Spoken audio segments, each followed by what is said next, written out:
চিকেনের অনেক রকম রেসিপি আমি বানিয়েছি।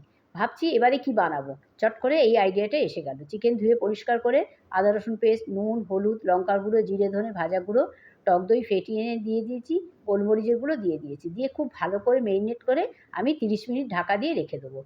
আলুগুলো একটু বড়, বড় করে কেটে নিয়েছি। আলুগুলো লাল, লাল করে ভেজে আমি তুলে নেবো। ওই তেলের মধ্যে তেজপাতা, গোটা গরম মসলা দিয়ে দিলাম। দিয়ে পেঁয়াজ কুচি দিয়ে দিলাম। পেঁয়াজটা খুব ভালো করে ভাজা যেই হয়ে গেল, ম্যারিনেট করা চিকেনগুলো আমি এর মধ্যে দিয়ে দিলাম। এরপরে খুব ভালো করে আমি কষিয়ে নেব। একটু ঢাকা দিয়ে দিয়ে কষিয়েছি, চিকেন দিয়ে জল বেরিয়ে গেছে। এইবার যে ভাজা আলুগুলো ছিল এর মধ্যে আমি দিয়ে দিলাম। দিয়ে ওপর নিচ করে ভালো করে মিশিয়ে নিলাম। নিয়ে উষ্ণ গরম জল আমি এর মধ্যে দিয়ে দিলাম। সবশেষে ধনেপাতা দিয়ে দিলাম। রেডি আমার নতুনত্ব চিকেনের রেসিপি।